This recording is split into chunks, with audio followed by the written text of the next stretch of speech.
Hi guys ఈరోజు video చాలా అంటే చాలా ఇంపార్టెంట్. చివరి వరకు చూడండి. ఇండియా వర్సెస్ పాకిస్తాన్ యుద్ధం గురించే కాదు, భారత్ వేరే దేశాల పట్ల ఎలా ప్రవర్తిస్తుంది, మిగతా దేశాలు భారత్ పట్ల ఎలా ప్రవర్తిస్తుందో మొత్తం చెప్పాలనుకుంటున్నాను. అండ్ మనం తీసుకోవాల్సిన జాగ్రత్తలు ఏంటి, తీసుకోబోయే స్టెప్స్ ఏంటి, మన ఇండియన్ గవర్నమెంట్ అంతా తెలియజేస్తాను. మీరు ఒకటే ఈ ఛానల్ని సబ్స్క్రైబ్ చేసుకొని వీడియో చివరి వరకు చూడండి. మీకు నేను ఇట్లాంటి కంటెంట్ చాలా అంటే చాలా రీసెర్చ్ చేసి తీసుకొస్తున్నాను. సో దానికి మీరు కొంచెం కనికరించి సబ్స్క్రైబ్ చేసుకొని బెల్ ఐకాన్ అయితే ఆన్ చేయండి. ముందుగా అయితే ఇండియా వర్సెస్ పాకిస్తాన్ జరుగుతుండగా ప్రస్తుతానికి ఈ వీడియో చేసేటప్పటికి 19 సోల్జర్స్ మన ఇండియన్ వాళ్ళు వీరమరణం చెందారు. వాళ్ళకి ప్రగాఢాది మన ఛానల్ నుంచి తెలుపుతూ మన సబ్స్క్రైబర్లు కూడా వీళ్ళ గురించి కామెంట్స్ చేస్తారని కోరుకుంటున్నాను. అండ్ మేరా భారత్ మహాన్, జై జవాన్ జై కిసాన్. వీళ్ళ ఆత్మకి శాంతి కోరుకుందాం. మనం ఇంత చేస్తున్నా కూడా పాకిస్తాన్‌కి బుద్ధి రాలేదు. మళ్ళీ మన మీదకి డ్రోన్‌లు పంపుతూనే ఉంది. నిన్న రాత్రి కూడా సుమారు 150 డ్రోన్‌లు పంపింది. ఈ డ్రోన్ అటాక్ ఎలా వర్క్ అవుతుందంటే, సమ్‌వేర్ ఒక డ్రోన్‌ని ఒక చోట నుంచి ఆపరేట్ చేస్తాడు. ఈ డ్రోన్ మన ఇండియన్ ఆర్మీ స్పేస్‌లోకి రాంగానే ఆ డ్రోన్‌కి మధ్యలో ఒక బాంబ్ అనేది ఉంటుంది. దాన్ని రిలీజ్ చేయంగానే ఎక్కడైతే రిలీజ్ చేస్తారో అక్కడ పెద్ద బాంబ్ అయితే ఏర్పడుతుంది. అండ్ పెద్ద శబ్దంతో అక్కడ చాలా అంటే చాలా డిస్టర్బెన్స్ క్రియేట్ అవుతది. దీనివల్ల ఇండియన్ సిటిజన్‌కి చాలా అంటే చాలా ప్రమాదం. దీన్ని తిప్పికొడుతూ మనోళ్ళందరూ ఎస్ఎల్-400 అనే ఒక మిసైల్ లాంచర్‌ని లాంచ్ చేశారు కదా! మన రష్యా నుంచి కొనుక్కొచ్చింది. దాని గురించి తెలియకపోతే మన ప్రీవియస్ వీడియో కింద డిస్క్రిప్షన్‌లో కూడా ఇస్తాను. ఒకసారి చూడండి. అండ్ ఇది ఎట్లా అంటే మన రేంజ్‌లో ఉన్న అన్ని ఎయిర్‌క్రాఫ్ట్‌లను గానీ, రేడియో సిస్టమ్‌లు గానీ ఇంకా వచ్చే డ్రోన్‌లను పేల్చేస్తుంది. సో దట్ ఇది ఇప్పటి వరకు ఒక్కదాన్ని కూడా మన భూమి మీదకి పేల్చనీయలేదంటే 100% యాక్యురసీతో ఎలా పనిచేస్తుందో మీరే అర్థం చేసుకోండి. దీని కారణంగా పాకిస్తాన్ అంటే చాలా రగిలిపోతుంది. ఎందుకంటే మనోళ్ళు కౌంటర్ అటాక్ చేస్తే వాళ్ళ స్థావరాలే మిగలట్లేదు. కానీ వాళ్ళు అటాక్ చేస్తే మనకు ఇంచు కూడా ఏం కావట్లేదు. సో దీంతో పాకిస్తాన్ అనేది మనకు వెన్ను చూపుతుంది. ఇంకా పాకిస్తాన్‌కి ఏం అర్థం కావట్లేదంటే, ఎంత యుద్ధం జరిగినా కూడా మనం నక్సలైట్ల మీద మరియు ఆర్మీ మీద ఫైట్ చేస్తున్నాంలే కానీ, ఎప్పుడూ పాకిస్తాన్ సివిలైజేషన్ మీద మనం చెయ్యి కూడా ఎయలేదు. అలాగా చేస్తుంటే పాకిస్తాన్ మాత్రం మన సివిలైజేషన్ మీద, మన కంట్రీ మీద, మన ఎయిర్‌పోర్ట్స్ మీద దాడి చేయడానికి సిద్ధంగా ఉంది. ఇది ఎంతవరకు కరెక్ట్ అంటారు? పాకిస్తాన్ బుద్ధి మారుతదా లేదా? అని మీరు కామెంట్స్ రూపంలో తెలపండి. అసలు పాకిస్తాన్‌కి నిద్ర పట్టట్లేదనైతే చెప్పాలి. ఇటు బోర్డర్ దగ్గర ఇండియన్ ఆర్మీ ఎప్పుడు ఫైట్ చేస్తదో తెలియక కంటి మీద కొనుక్కుంటలేదు. అటు పాకిస్తాన్‌కి ఇంకొక భాగమైన పోల్చు అంటారు.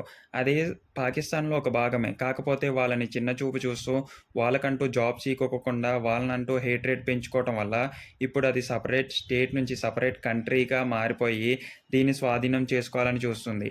ఏదైతే పాకిస్తాన్, ఇండియా కలిసి ఉన్నప్పుడు విడిపోయారో అట్లానే కర్మ ఎక్కడికి పోతదంటారు? దీన్ని మీరేమంటారు? ఇంకా మనమైనా నయ్యం. ఓన్లీ టెర్రరిస్టుల మీద లేకపోతే ఆర్మీల మీద, జెట్ ఫైటర్ల మీదే ఫైట్ చేస్తున్నాం. అదే పోల్చు అయితే కనపడ్డ ఆర్మీని సైతం కనపడ్డ ప్లేస్‌నంతా కబ్జా చేసుకుంటూ వెళ్ళిపోతుంది. దీనికి మనకు ఏ సంబంధం లేదనైతే నేను ఖచ్చితంగా చెప్పగలను. ఎందుకంటే మనం ఎప్పుడూ ముందుండి ధైర్యంగా పోరాడుకుంటూ వెళ్తాము. మన ఇండియాలో ప్రతి ఒక్కళ్ళు ప్రశాంతంగా పడుకుంటున్నారంటే అది ఇండియన్ ఆర్మీ, నేవీ మరియు ఎయిర్ ఫోర్స్ వల్లే అని మనం ఖచ్చితంగా ఒప్పుకోవాలి. మన ఈ వీడియో ద్వారా వాళ్ళకి థాంక్స్ చెప్పుకుంటూ ఏం కాకూడదని కూడా కోరుకుందాము. అండ్ ఇలాంటి దేశంలో పుట్టినందుకు మనం చాలా అంటే చాలా గర్వపడాలి. దీనికి కారణం ఒకే ఒకడు నరేంద్ర మోడీ అని నేను ఈజీగా చెప్పగలుగుతాను. అతను కూడా నే రాత్రిపూట నిద్ర లేకోకుండా ఆ వార్ రూమ్‌లో యుద్ధాన్ని చూస్తూనే ఉండిపోతున్నాడు. టు బీ ఫ్రాంక్ ఇలాంటి ప్రధానమంత్రి ఉండబట్టే మనం ఫస్ట్ టైమ్ పాకిస్తాన్ మీద కౌంటర్ అటాక్ చేయడానికి కూడా సాధ్యమైంది. ఎప్పుడు పాకిస్తాన్ మన మీద అటాక్ చేస్తే శాంతి కోరుకుంటూ ఉండిపోవటంతో పాకిస్తాన్‌కి ఇంకా బలిసిపోయి కొట్టుకుంటుంది. ఎప్పుడైతే మనం కౌంటర్ అటాక్ చేస్తున్నామో ఇంకొకసారి ఇండియా మీదకి యుద్ధం చేయాలంటే కేవలం పాకిస్తాన్‌కే కాదు, యువతలో ఉన్న బంగ్లాదేశ్‌కి, పైనున్న చైనాకు కూడా వణుకు పుట్టిస్తుంది. కానీ బాధాకరమైన విషయం ఏంటంటే, టర్కీకి ఎర్త్‌క్వేక్ వచ్చినప్పుడు మన ఇండియానే సాయం చేయాలి, మన మిత్రదేశం అని మన దగ్గర ఫండ్స్ కలెక్ట్ చేసి అండ్ ఎయిర్‌క్రాఫ్ట్‌లను పంపించి, ఫుడ్ పంపించి హెల్ప్ చేసింది కదా! కానీ ఇప్పుడు పాకిస్తాన్‌తో కుమ్మక్కయ్యి మన దేశాన్ని అంతం చేయాలని జెట్ ప్లేన్‌ల ద్వారా మన మీదకి వస్తుంది. ఇది ఎంతవరకు కరెక్ట్? ఇప్పుడు ఎప్పుడైనా మళ్ళీ మన ఇండియా నుంచి టర్కీకి సాయం వెళ్తదా? సాయం గాదు, ఈసారి ప్రాణాలు గూడా బయటకు పోవు. ఒకళ్ళ అటు నుంచి ఇటు మళ్ళీ ప్లేన్‌లు వస్తే గనక ఆ ప్లేన్‌లు కూడా బద్దలవుతాయని నరేంద్ర మోడీ స్టేడియం కాడ నుంచి వినిపిస్తున్న బలమైన మాటలు. మన ఇండియన్ ఆర్మీ అక్కడ నుంచి హెచ్చరిస్తూనే ఉంది. మనం ఎప్పుడూ అనుకున్నాం కదా! కేవలం పాప్‌కార్న్ మీద కూడా ట్యాక్స్ ఎయటం ఏంటి? ఆర్ మిడిల్ క్లాస్ మెంబర్స్ మీద ట్యాక్స్ ఎయటం ఏంటని, ఆ ట్యాక్సే ఇప్పుడు మన దేశాన్ని కాపాడుతుందనైతే చెప్పుకోవాలి. అలాంటి ట్యాక్స్ మనం పే చేయటం వల్లే ఇంత అడ్వాన్స్ టెక్నాలజీతో మన వెపన్స్ అనేవి తయారవుతుంది.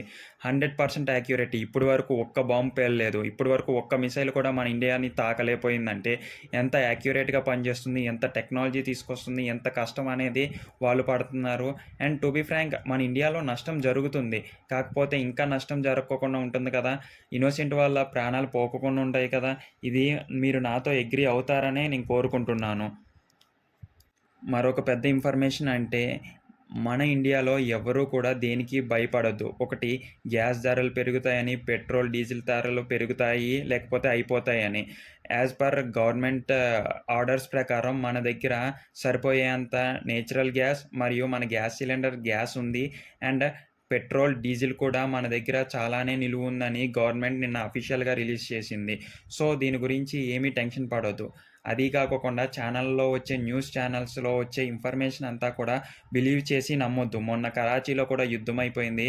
మన విక్రాంత్ కూడా వెళ్లి మొత్తం ధ్వంసం చేసిందని ఇన్ఫర్మేషన్ వచ్చింది. ఇలాంటి ఇన్ఫర్మేషన్ వల్ల మన ఇండియన్ ఆర్మీకి ప్రమాదం అయితే పొంచి ఉంది. సో, దయచేసి ఫేక్ న్యూస్ అనైతే మన వాట్సాప్ స్టేటస్‌లోనూ, స్టోరీస్‌లోనూ, ఫేస్‌బుక్‌లోనూ షేర్ చేయొద్దని విన్నపం.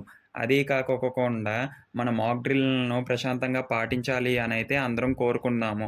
అండ్ అందరికీ కూడా తెలియని వాళ్ళకి తెలియజేస్తారని మన ఈ ఛానల్‌ని అందరికీ షేర్ చేసి, ఈ వీడియోని అందరితో లైక్ చేయటం వల్ల యూట్యూబ్‌లో మన వీడియో ఎక్కువ పైకి పుష్ అవుతుంది.